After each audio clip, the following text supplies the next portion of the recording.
Assalamualaikum warahmatullahi wabarakatuh. Waalaikumsalam warahmatullahi wabarakatuh. Kento biasanya saya jawab Ustadz Abdul Karim.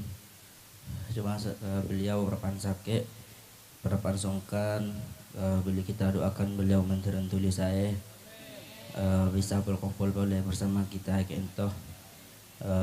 Kento tenggula termasuk suul azab.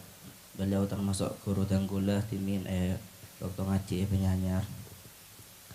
Masya Allah, kita pada pertanyaan masuk dekat panitia Kak Dinto. Pertanyaan pertama, Pak Ahmad menanam pohon sengon di tanahnya Bumina tanpa pamit. Setelah besar dan tua, Pak Ahmad mau memotong pohon tersebut, tapi oleh Bumina tidak diperbolehkan. Ini kayaknya mas samaran apa nama asli nih. Pertanyaannya, siapakah yang berhak pada pohon sengon tersebut? Dalam masalah nikah, ketika ada orang menanam pohon tanah situng oreng, maka nikah ditafsil timi, diperinci, harus diperjelas. Ketika nanti orang senanam pohon gelap izin deka orang seandi tanah, nikah kan biasa nah sekadang reng madura bedah saya nggak akan nikah nyampong namen kan, makana manabi orang senanam gelap izin dek kasih pemilik tanah, maka kainto pohon tersebut hak milik dari si penanam, dan seandi tanah tidak boleh mencabutnya secara baik secara paksa ataupun secara ya sedikit musyawarah ketika apa ya, intinya ketika tanpa izin milik si penanam tanah, milik si penanam pohon, dan si pemilik tanah tidak punya hak deka bungkan sengon gelap. Paham ini? Manabi tanpa izin, akan saya pertanyaan Kak Dinto, tanpa izin tiba-tiba beda orang nanam pohon tanah nah, maka kento oleh dua pilihan, si pemilik tanah oleh dua pilihan. Sepertama, oleh etorot sampai tua deki harus tapi deki si nanam pohon gelap orang Pak Ahmad kento dalam kasus kento harus ada ganti rugi, harus ada ganti rugi. Etorot sampai tua, eporot sampai epoker, tapi deki harus minta ganti rugi, ongkos banding sama aja mah. Atau ketika apa kamu soro bagi dua, atau ketika apa saya. Atau deki kalau tidak mau dibiarkan sampai tua, maka si pemilik tanah gelap diperbolehkan untuk mencabut paksa. Karena kento tanpa adanya izin. Menabi ampun ngakung izin, maka sepon gelap kak disa milik penuh saya nanam pohon, dan pemilik tanah tidak ada hak di situ. Ketika tidak ada izin, maka oleh milih bisa si pemilik tanah dibiarkan sampai besar, dekik minta ganti rugi, atau cabut paksa, cabut paksa. Itu jawaban saya pertanyaan pertama. Pertanyaan nomor 2, bagaimana hukum merayakan Maulid dengan cara menghutang? Apa mendapatkan keutamaan? Dalam masalah Maulid, kita harus tahu hukum mengadakan maulidan timir.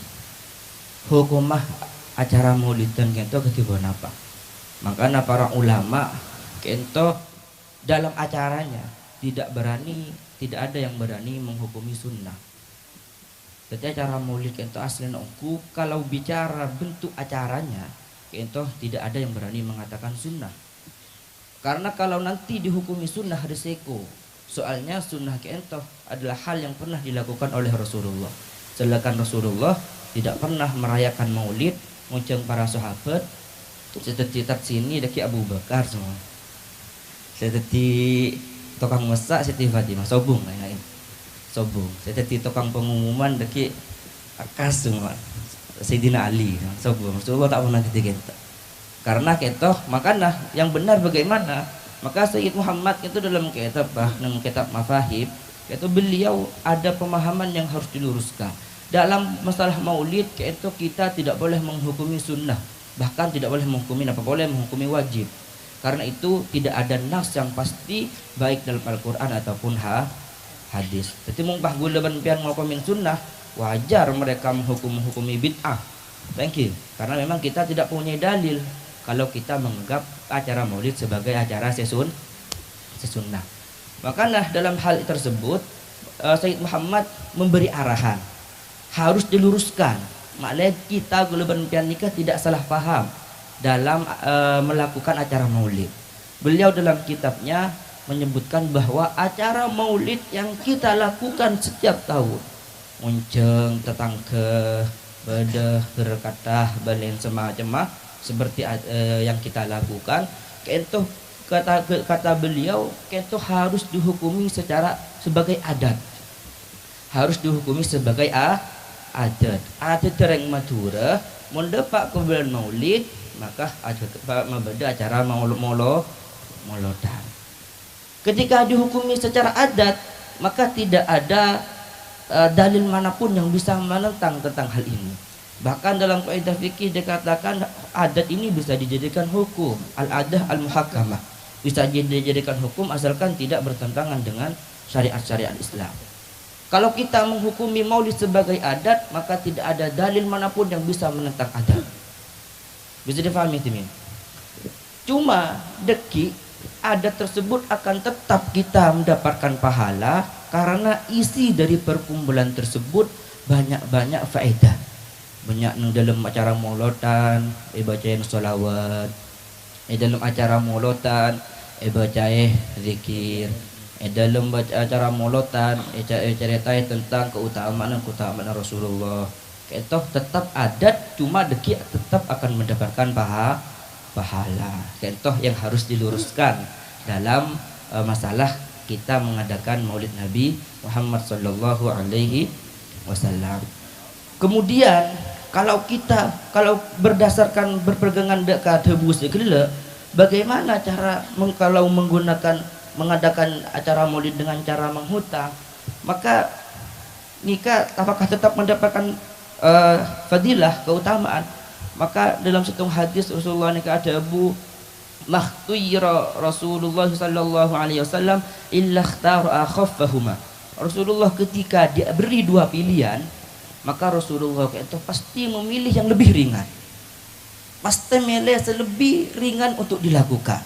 Sehingga kalau kita merayakan maulid jeng aja kan karena panas kita tangke cuma mak tetangke membeda acara maulid kapi mak cara tak nyaman usaha otang lah itu kurang disenangi oleh Rasulullah SAW. Lagian kita harus paham makna dalam maulid itu bukan acaranya, benih acara nang maulidan gitu. Jadi mun maulidan saya bitong kok alhamdulillah sukses acara maulidan dan kok enjengan 30 kali selama sebulan. Benih nikah yang dikehendaki dalam acara maulid. Tapi bagaimana dalam acara maulid nikah kita bisa mengambil hikmah dalam maulid? Apa yang kita bisa ambil hikmah dalam acara maulid? Mungkin kalau kita keluar dari bulan maulid acara besar tapi tidak ada faedah yang kita ambil, apa gunanya? Tak langkong nampak boleh acara maulid ISN kalau ben sini bening sumbangan maulid dan ISN jogetan, na'udzubillah. Ketimbang apa kayak itu? Tak langkong. Apa yang diharapkan? Apakah kayak itu ketika maulid semacam ini membuat Rasulullah bahagia? Apakah justru membuat Rasulullah susah melihat acara maulid tapi ISN di benia? Jadi mencepan tenggula kalau mendapatkan keutamaan, insya Allah pasti akan mendapatkan keutamaan. Tapi korang masenang Rasulullah karena otang, karena maberak dak kambian, karena kita maberak. Jadi acara maulid ada acara, mula mampu nak mabada acara maulid telok oreng, onceng, ali orang mah, anu apa yang beli aja acara maulid lo teluan. Tak nah apa nggak nikah, sementing kita sudah bahagia bisa ngambil faedah dari acara maulid. Jadi kalau ditanya bagaimana, apakah tetap mendapatkan pahala? Mungkin akan mendapatkan keutamaan, tapi Rasulullah tidak akan bahagia tentang nikah. Kalau ki maksah ki mang ana penyaman cak matur dari rumah maksah untuk acara maulid tapi ngotang Rasulullah orang bahagia tentang hal ini.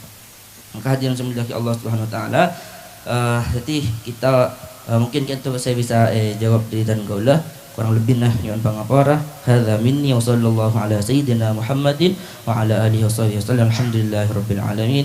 Assalamualaikum warahmatullahi taala wabarakatuh.